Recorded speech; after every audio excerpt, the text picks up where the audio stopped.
Lord Lyall, c'est plutôt américain.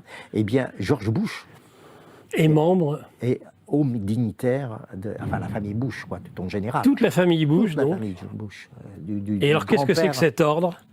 Ben, c'est un ordre de domination absolue. Les États-Unis d'abord et le reste après.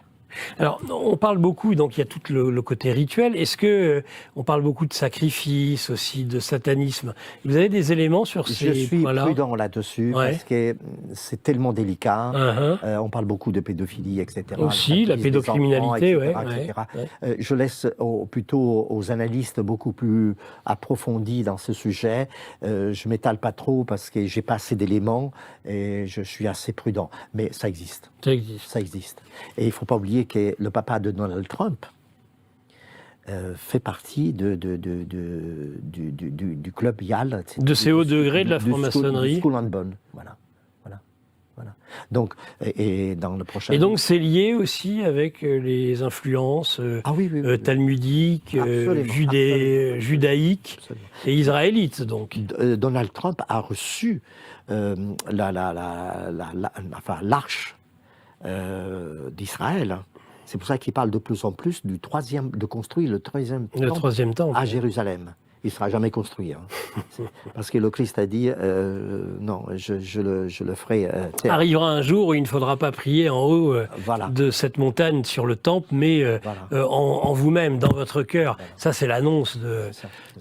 alors, est-ce que c'est l'annonce? Parce que c'est l'annonce de quoi? Puisque tout est infiltré et qu'il n'y a plus d'opposition. Est-ce qu'on peut espérer que la Russie, finalement l'orthodoxie, aujourd'hui, c'est la troisième Rome? Voilà, moi je me suis intéressé. Est-ce que c'est un élément de résistance? Beaucoup à cette prophétie de ce moine Philoté. Il parlait justement dans ses analyses, la lettre qu'il avait envoyée au grand prince de Moscou en 1523-1524, et il appelait justement à lutter contre l'hérésie, déjà alors. Sous la principauté de Moscou, et donc il parlait de la troisième Rome.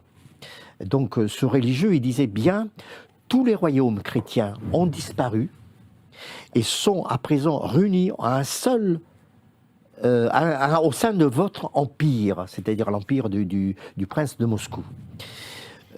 Affirmant donc qu'il y a deux Roms qui sont tombés, mais la troisième est debout.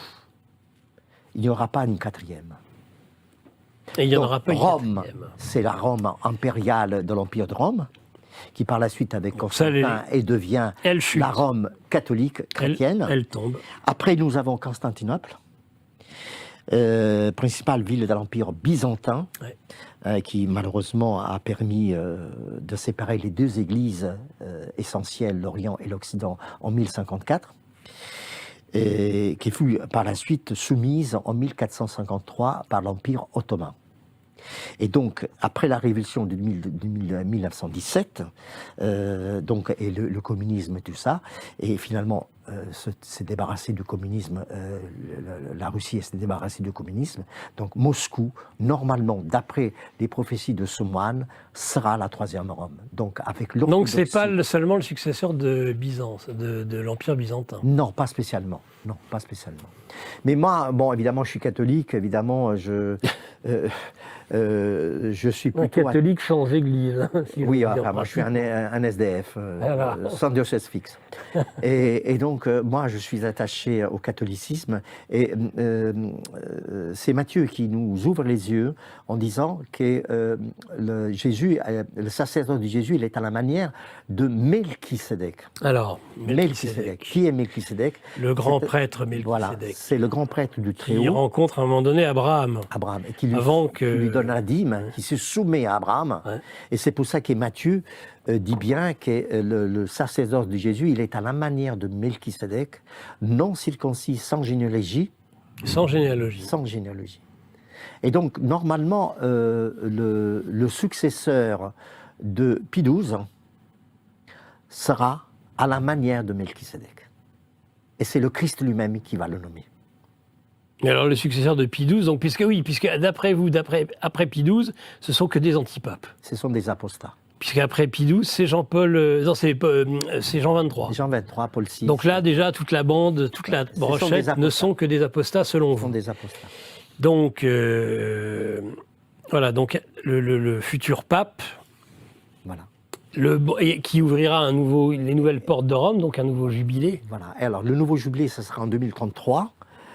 Vous tenez ça d'une prophétie particulière? Oui, vous lirez mon prochain livre, ouais. je le note dedans. Donc il y a un jubilé en 2033, voilà. Donc 2033 c'est dans 8 ans. Le jubilé de la résurrection, ça sera un vrai jubilé avec un vrai pape qui annoncera la venue de Christ.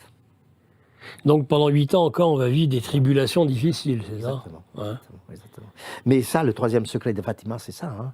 Le 13e secret de Fatima, c'est pas la conversion au cœur immaculé de la Vierge. La conversion regardez, le 7 juillet 1952, déjà Pie XII a consacré la Russie à la Sainte Vierge. C'est à propos de la fête... Au cœur immaculé de la Vierge. C'est à propos de la fête du Saint Cyril et Modeste, qui avait intitulé cette consacration, s'appelle Sacro Vergente Anno, et mentionne textuellement tous les peuples de la Russie. Et donc la Russie est donc bel et bien nommée dans le texte. Aujourd'hui, la fin de la persécution communiste qui avait prédite par Marie, par la Vierge Marie, et donc est largement réalisée. Et donc c'est pour ça que peut-être on va consacrer à nouveau la Russie d'une façon plutôt populaire, à grande échelle.